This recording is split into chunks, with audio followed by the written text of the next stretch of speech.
നെയ്യാറ്റിൻകര ഗോപൻ സ്വാമി സമാധി കേസ്.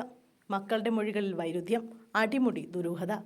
തിരുവനന്തപുരം നെയ്യാറ്റിൻകര സ്വദേശി ഗോപൻ സ്വാമിയുടെ മരണവുമായി ബന്ധപ്പെട്ട് മക്കളുടെ മൊഴികളിൽ വൈരുദ്ധ്യമെന്ന് പോലീസ്. സമാധിക്ക് സമയമായി എന്ന് പറഞ്ഞ് പിതാവ് അറയിലിരുന്ന് മരിച്ചു എന്നാണ് മക്കളിൽ ഒരാളുടെ മൊഴി. മരണം സംഭവിച്ച ശേഷം കുളിപ്പിച്ച് സമാധി ഇരുത്തുകയായിരുന്നു എന്നാണ് മറ്റൊരാളുടെ മൊഴി. കൂടാതെ ഒരു ബന്ധുവിൻ്റെ മൊഴിയിലും വൈരുദ്ധ്യമുണ്ട് എന്നും പോലീസ് പറയുന്നു. ഗോപൻ സ്വാമി മരിക്കുന്ന സമയത്ത് രാജസേനൻ എന്ന മകനായിരുന്നു വീട്ടിലുണ്ടായിരുന്നത്. സമാധിയാകാൻ സമയമായി എന്നുറപ്പിച്ച ശേഷം ഗോപൻ സ്വാമി വീട്ടിൽ നിന്നിറങ്ങി നടന്ന് സമാധി പീഠത്തിലേക്ക് പോയി. തുടർന്ന് മണിക്കൂറുകൾ സമയമെടുത്ത് പൂജ അടക്കമുള്ള കാര്യങ്ങൾ ചെയ്ത് വ്യാഴാഴ്ച 11 മണിയോടെ സമാധിയായി. അതിനുശേഷം അന്ന് വൈകിട്ടോടെ ഗോപൻ സ്വാമി സമാധിയായെന്ന പോസ്റ്റർ പതിച്ചു. പോസ്റ്റർ നാട്ടുകാരുടെ ശ്രദ്ധയിൽപ്പെട്ടപ്പോൾ അവർ പ്രശ്നമുണ്ടാക്കി എന്നാണ് ഒന്നാമത്തെ മകൻ്റെ മൊഴി. മരിച്ച ശേഷം സമാധി സ്ഥലത്തേക്ക് കൊണ്ടുവച്ചു എന്ന് രണ്ടാമത്തെ മകനും പറയുന്നു.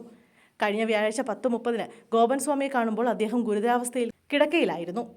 കിടപ്പിലായ അദ്ദേഹം എങ്ങനെ നടന്ന് സമാധി സ്ഥലത്തേക്ക് പോകുമെന്നുള്ള മറ്റൊരു മൊഴി കൂടി ബന്ധുവിൽ നിന്ന് ലഭിച്ചിട്ടുണ്ട്. പോലീസ് വിഷയത്തിൽ മിസ്സിംഗ് കേസ് മാത്രമാണ് എടുത്തിരിക്കുന്നത്. ദുരൂഹതകൾ നീക്കാൻ ആദ്യം വേണ്ടത് ഗോപൻ സ്വാമി മരിച്ചു എന്ന് സ്ഥിരീകരിക്കുകയാണ്. അതിനായി കല്ലറ തുറന്ന് അതിൽ മൃതദേഹമുണ്ടെന്ന് ഉറപ്പിക്കണം. ഇതിനുള്ള അനുമതി കളക്ടറോട് തേടിയിട്ടുണ്ട്. അനുമതി ലഭിച്ചാൽ സമാധി തുറക്കും. മൃതദേഹമുണ്ടെന്ന് ഉറപ്പാക്കിയാൽ പോസ്റ്റ്മോർട്ടത്തിന് അയക്കാനും മരണം എങ്ങനെ നടന്നു എന്ന് കണ്ടെത്താനുമാണ് തീരുമാനം.